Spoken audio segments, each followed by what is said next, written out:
Sur cette question-là, on entend beaucoup de supputations et d'épilogues. Mais le fait de ne pas vouloir signer ce contrat ne veut nullement dire qu'on lui a présenté quelque chose de différent de ce qu'il y avait ici.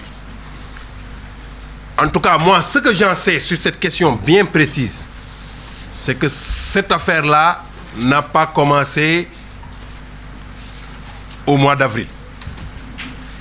C'est depuis décembre, depuis la visite d'État du président Macky Sall à Paris que cette affaire-là a commencé.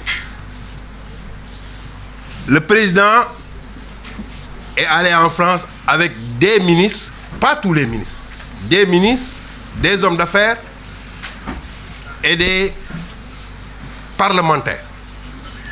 Et lors de cette visite, le président et son gouvernement ont négocié avec le gouvernement de la France et certaines sociétés de la France par rapport au pétrole. Le ministre de l'Énergie n'était pas membre de cette délégation. Il était en ce moment-là à Londres. Et on l'a appelé pour parapher le contrat. Et c'est là peut-être le problème pour lui. Parce qu'il a jugé nécessaire de faire partie de la délégation. Il n'a pas apprécié le fait de ne pas faire partie de la délégation, alors qu'il travaillait sur un autre dossier ailleurs. Personne ne peut pas, le don d'ubiquité n'existe pas dans ce monde-là.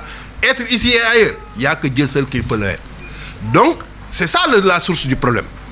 Il s'est fâché et depuis ce jour-là, il a boudé en quelque sorte.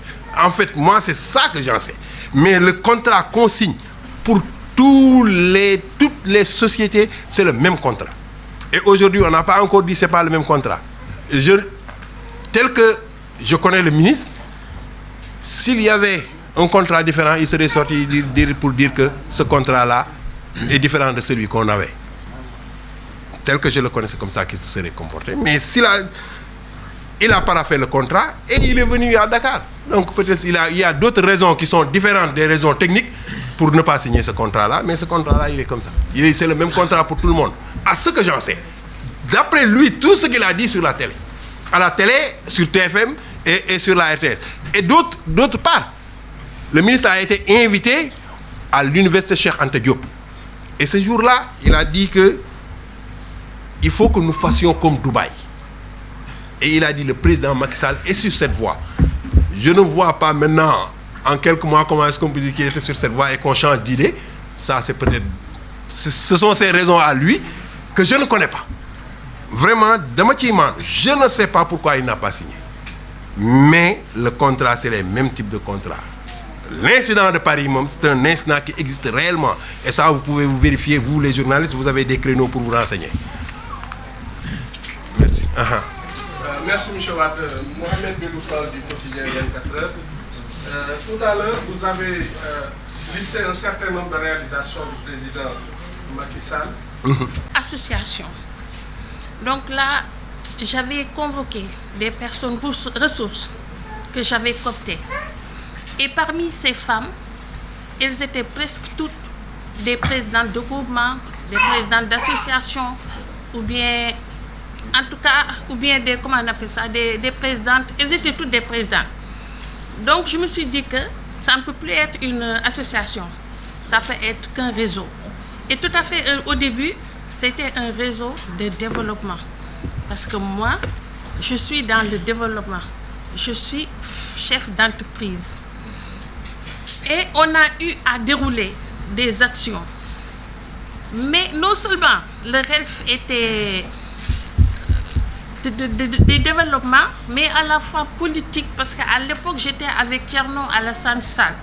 Je fais partie des premières femmes qui ont soutenu Thierno dans ses activités, et surtout à Thiès-Est. Donc là, on était avec lui. Mais tout juste après la création du RELF, le 13 mars 2013, non, le 8 mars 2013, la semaine suivante, les choses commençaient à vraiment, je ne sais pas, les choses commençaient à changer. Et je parvenais à m'entendre, à je ne m'entendais plus avec le ministre Thierno Alassane Sall. C'était pour des questions idéologiques. Parce que tout à fait au début, j'avais observé la scène politique ici à Thiès et c'était très compliqué. Donc je lui avais dit à l'époque, il faut qu'on crée des associations et des mouvements parallèles. Parce que ce sont ces associations et ces mouvements qui viendront en renfort demain. Parce que le parti, c'est un jeune parti, un parti qui n'est pas du tout structuré, donc il y avait trop de problèmes. Mais lui, il ne voulait pas. En fait, c'était ça le fond de notre problème. Donc après, il y a eu un divorce. Mais malgré les maigres moyens que j'avais, j'ai tenu à faire développer le RELF. Le RELF est présent dans le département. Même dans le département de Tivaouane, le RELF est présent là-bas. Le RELF est partout. J'ai eu moi-même à trouver des financements pour les dames avec beaucoup de difficultés, pour qu'ils au moins, parce que c'était tout à fait au début, c'était très compliqué. Mais je m'avais engagée personnellement à leur trouver des engagements, des formations, etc. Et c'est pourquoi jusqu'à présent, le RELF est encore plus solide que jamais. Merci.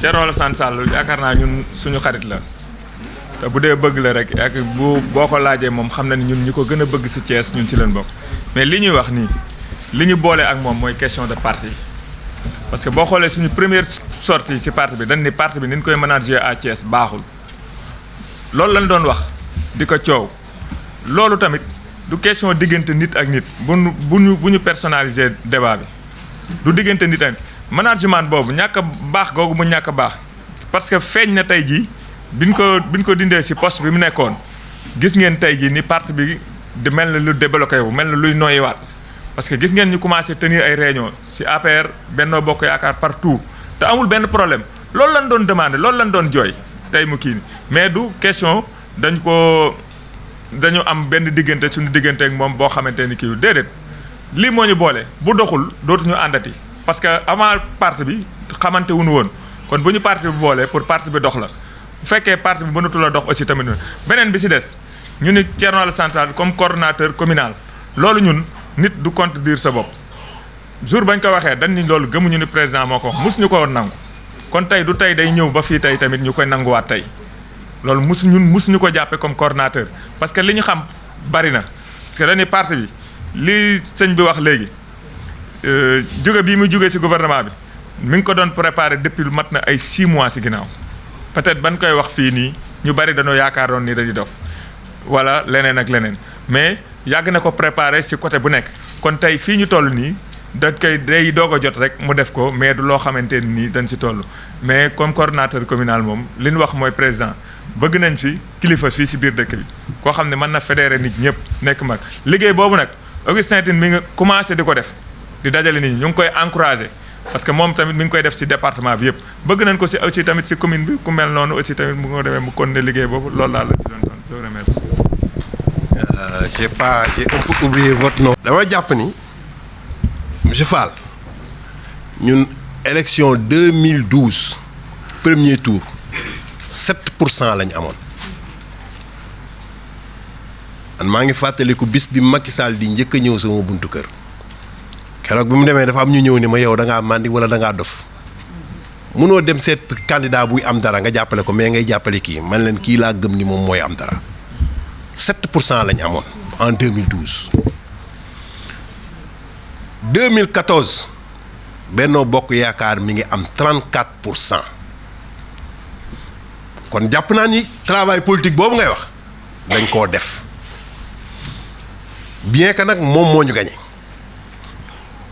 2016 référendum dañ koo duma ci département bi ci biir Thiès ville mu rawee ñu moins de 1000 voix mu am 26000 voix ñun ñu am 25000 voix moins de 1000 voix koo xamante ni daan na la rawee 40000 voix boo demee ba mu rawee la moins de 1000 voix boo nee travail politique defuñu ko kon damaa xamul lan lañ mooy liggéey kon sincèrement mënumaa gis lan mooy liggéey ku kooku moom jàpp nañ ni élection yii ñu jëm nu mu mënti dem la tendance sera renversée incha allah wala gars yi gëmu leen loolu dañ koy daaneel ñoo la tendance sera renversée loolu moom lu ñu xam la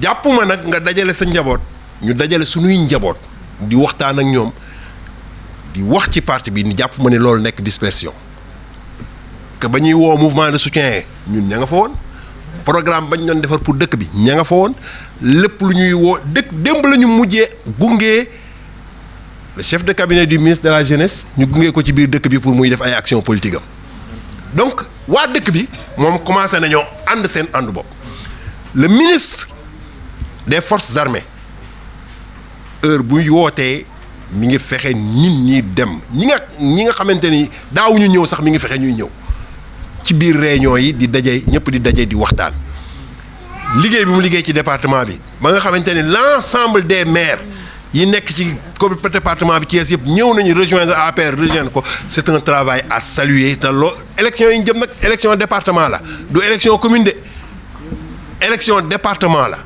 donc moom mii liggéey boobu xam na fi muy teg tànkam xam na li muy def pour ñu gagner te loolu ci loolu la ko président sant ci loolu la nekk te ñun ñoo ngi ko ci encouragé di ko ci félicité te mi ngi wax ak waa dëkk bi aussi pour que ñu ànd jàpp ma ni nag intéressé na ko moom mu wut fi dara comme ni mu ko doon waxee du fi falu waaye mi ngi fexe nit ñi di ànd pour ce qui est de monsieur Diop nag xam naa ni xamoo samay rapport ak Thierno Alassane sama xarit la ça je le dis ici haut et fort keroog bi wéy juróom wàññeekoo maa fa njëkk maa fa mujje waa Cees a ngi nii seede ko maa fa jiitu maa fa mujje ca suba sa maa fa jiitu maa fa mujje keroog bi mu génnee ci gouvernement bi woo naa ko bien que jotuma ko woo naa ko waaye loolu rapport nit ak nit la c'est quelqu'un que j'aime beaucoup j'ai beaucoup d'affection pour lui et lui il le sait et je sais qu'il le sait mais rapport affectif bi ngay am ak nit nag jotewul dara ak rapport politique li ñu boole c'est le champ politique bu ñu demee ba mënatuñoo déggoo ci politique du tere ñu ànd mais fu ñu tasee fu ma ko tasee jox ko cëram fu mu tasee ak man jox ma sama cër dans moom amu fi xanaa dans politique nag moom politique la tudd moom boo d'accordul ci nit ki li muy def da ngay taxaw ni lii d'accord koo mën di doon nag waaw nit da ngay li may mooy li kii di wax Aïda Mbodj ak frère ak frère am kii APR la bokk kii bokkoon PDS léegi defar mouvement am te ñoo bokk ndey ak baay bokk kër je ne vois pas pourquoi amul benn problème dañoo déggootul mais man ak moom aussi c'est la même chose madame Silam nee na rakam moom mooy assistante Idrissa Seck te moom APR la bokk donc kon yooyu moom jàpp ma ni rapport politique yi war nañ ko mën a jaxaseeg rapport humain yi c'est vraiment quelqu'un que j'aime beaucoup que j'adore vraiment sama nit la waaye lii politique bi li ma ciy xalaat bokkul ak li muy xalaat de pas parce que nag c'est mon ami que damaa war a wax li ngay xalaat rek laay xalaat déedéet am nañ suñu xel muy wax ñuy xalaat ñu nit ñuy wax muy xalaat dañ koy déggoowul rek waaye nag moom sur le plan rapport humain on a d'excellents rapports fu ma ko fekk naa ko jox cëram fu ma fekk na ma jox sama cër boobu ak léegi ba léegi nag xaw ma mën na am suba waaye ba tey jii nii looloo nekk suñu diggante keroog bu ñu ko wàccee woo naa ko pour dem këram dem ba foofu fekk ñu ni ma dafa ñëw Thiès te booba su ma ko fekkoon nit dama koy wax ne li la dal yéene wuñ la ko te dañu leen di dellu si ci sunu déclaration keroog wàllu APR lañ ci waxoon yëpp moom duñ ci waxaat waaye loolu lañ ci wax ñun ci loolu lañ nekk politique la ñuy def nag ak moom déggoowuñu ñu ngi nekk ci leneen moom ma nga nekk ci leneen dëkk bii nag képp ku fi bokk APR loo woote ñun dinañ fa wuy si kenn tënkuñu de kenn tënkuñu dara tënkuñu ñii toog fii ku fi woote waxu APR foo mënti nekk ni président ngay jàppale dinañ la seet président nag liñ koy laaj nag du la ciel Thiès daa war a am responsabilité Thiès mooy deuxième ville de ce pays daa war a am ministre war a am ay député waxuma benn ay loolu nag moom ku ko bañee dégg moom loolu lañ ci doon sànni merci monsieur Fall waaw. parti boo xam ne kenn structuré wu ko dañ fi teg ay quelques kii pour ñu mën a ànd liggéey loolu lañ fi nekkee si loolu la ñuy dox actuellement nag fi ñu toll ci parti bi ñu ngi ànd di liggéey comme ni ko Madaba wax léegi képp ku fi woote luy doxal parti bi kanam dinañ ko muy Abdou Mbow Demba Diouf Abdoulaye Fall ak ñeneen responsable yi fi nekk zone nord ay Omar Diop ak ay Siré Dia ak ñëpp ku fi woote luy demal parti bi kanam dinañ ci ñëw ànd ak yow accompagner la si mais soxla nañ fi aussi tamit benn kilifa goo xam moom lañ fiy teg muy fédérateur muy dajale parti bi di wax parce que loolu aussi mënul ñàkk loolu lañ ko bëggee si Thiès. Justement, Ndiaga, pour rebondir